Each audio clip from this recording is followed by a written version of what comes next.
sekarang kita lanjut ke Azi. Ini ada topik bahasan lagi terkait dengan tadi kan kembali ke Quran dan Sunnah itu harus lewat ulama ya. Terus ada yang sering ditanya ini, kan mazhab itu yang terkenal ada 4 ya. Kita wajib nggak sih Kak bermazhab satu dari mazhab yang 4 itu? Nah, kembali lagi seperti pembahasan di episode sebelumnya, bahwa tidak ada dalil yang qat'i yang mengatakan bahwa kita harus bermazhab. Karena mazhab itu belum ada di zaman Rasul. Karena mazhab belum ada di zaman Rasul. Nggak ada yang mazhab fikih yang 4 itu maksudnya ya, belum ada di zaman Rasul. Jadi nggak ada yang namanya Rasul bersabda bahwa ikutilah mazhab, atau Allah berfirman ikutilah mazhab apa, nggak ada. Itu bukan qat'i. Kembali lagi yang kita gunakan adalah dalil zonni. Maka ketika kita menggunakan dalil zonni ada perbedaan. Ada yang mengatakan bermazhab, ada yang mengatakan tidak bermazhab dan lain sebagainya gitu. Jadi ya kita saling menghargai itu. Ya. Lalu kenapa ulama kita mayoritas menyarankan kita untuk bermazhab?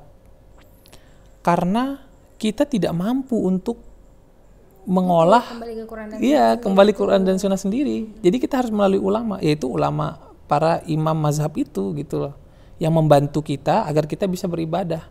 Di Quran cuman disebutkan wa aqimus shalah, dirikanlah salat.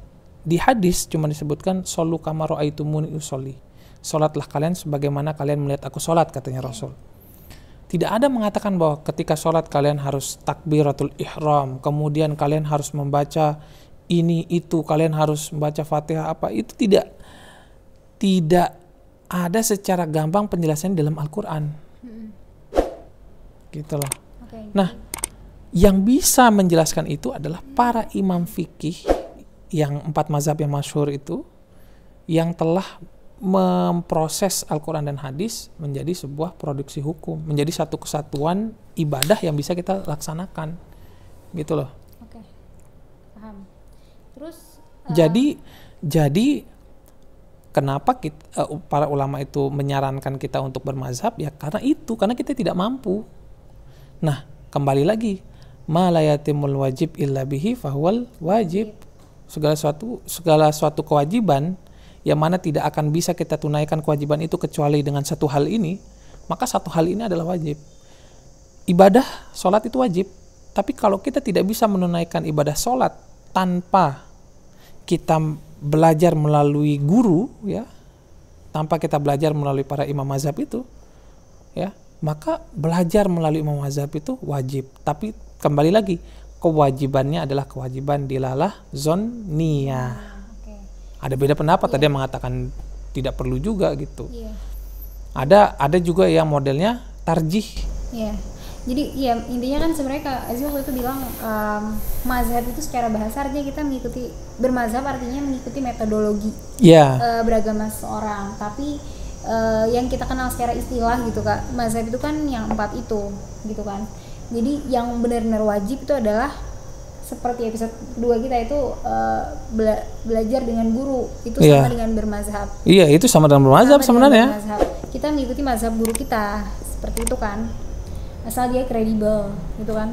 Nah, tapi gimana Kak Aziz tadi yang kita omongin sekarang ini, apakah wajib mazhab yang 4 itu aja atau enggak gitu kan? Nah, kan Kak Aziz bilang tadi kan ada yang bilang oke, menyarankan ambil salah satu dari 4 mazhab itu, ya kan? Tapi ada juga yang bilang nggak perlu kayak gitu, bisa campur-campur kayak gitu. Coba sebenarnya gimana sih mencampur-campur mazhab yang 4 itu? Jadi gini, mencampur mazhab, campur sari mazhab itu tidak ada larangan dalam Al-Quran maupun hadis. Bahkan itu dipraktikkan oleh sebagian umat muslim di Indonesia, yaitu sebenarnya sih ucapannya bukan campur sari mazhab, tapi mazhab tarjih istilahnya. Jadi dia menggabungkan 4 mazhab yang masyhur itu, ya, menjadi satu yang disesuaikan dengan lingkungan di Indonesia. Gitu, disesuaikan dengan lingkungan Indonesia, maka terciptalah mazhab tarjih. Ya. Tapi pendapat yang kedua, seperti pendekatannya NU, NW, ya, Nahdlatul Ulama, Nahdlatul Wathon, pendekatannya adalah pendekatan satu mazhab saja. Mengambil satu mazhab aja, udah ikutin aja. Udah ikutin satu mazhab saja. Kenapa pendekatannya ngikutin satu mazhab saja? Untuk melindungi kita dari tashil fil mazhab, atau kita memudah-mudahkan dalam bermazhab, sehingga kita memudah-mudahkan dalam beribadah.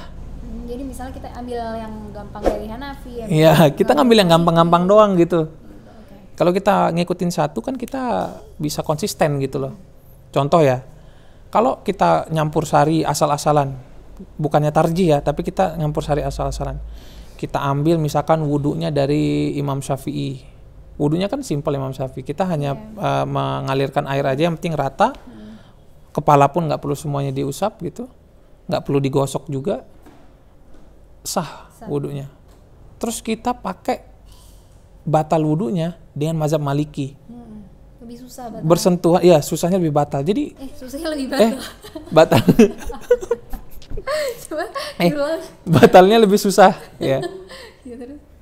Jadi menggampang-gampangkan mazhab, jadi ya menggampang-gampangkan ibadah. Udah wudunya gampang, batalnya sulit gitu, susah. Sedangkan kan kalau kita konsisten nih, misalkan di mazhab Syafi'i wudunya gampang, tapi batalnya juga gampang. Sentuhan biasa aja udah langsung batal. Di mazhab Maliki wudunya lebih kompleks. Kita mesti menggosok, kita mesti kepala itu diusap semua dan lain sebagainya. Batalnya pun, tapi batalnya lebih sulit gitu. Lebih adil. Jadi kita dituntut atau didorong oleh para ulama kita untuk pendekatannya adalah satu mazhab saja, untuk menghindari, menjaga kita daripada memudah-mudahkan mazhab itu gitu. Tapi nggak ada yang masalah kalau mau pakai mazhab tarjih, misalkan ya menggabungkan berapa pendapat mazhab disesuaikan dengan lingkungan, ya nggak apa-apa gitu. Paham Kazi. Terus misalnya kita udah milih satu mazhab, misalnya kita milih Syafi'i gitu ya, tapi pada case tertentu kita pakai Maliki, seperti misalnya kita lagi umroh, tawaf itu ya, lagi bertawaf gitu kan, kalau pakai mazhab Syafi'i kan cepet banget tuh batalnya, kita nggak kelar-kelar tawafnya. Semalaman kagak kelar, Rin. Iya, jadi itu salah satu contohnya. Oke, cukup jelas sih Kazi. Ada lagi mungkin yang Kazi pengen tambahin terkait mungkin Quran dan Sunnah, terus mazhab? Udah sih kayaknya, udah lengkap. Udah ya, insya Allah semoga apa yang kita bahas di sini bermanfaat buat kita semua, teman-teman. Amin. Amin ya rabbal alamin. Kalau ada yang mau ditanyain, maksudnya didiskusiin ya, biar kita sama-sama belajar. Kalau mungkin ada saran, pendapat, pertanyaan atau apapun, atau mungkin saran untuk video selanjutnya bisa taruh di kolom komentar. Oke. Kalau suka di like, kalau nggak suka di dislike. Ya iyalah, itu jadi kritikan ke kita gitu, berarti ada yang kurang baik dalam apa yang kita sampaikan gitu loh. Kalau nggak suka nggak usah di dislike, udah biasa aja ya. Ya udah. Sekian dari kami. Wallahul muwaffiq wal hadi ila sabilir rasyad. Wassalamualaikum warahmatullahi wabarakatuh. Dadah.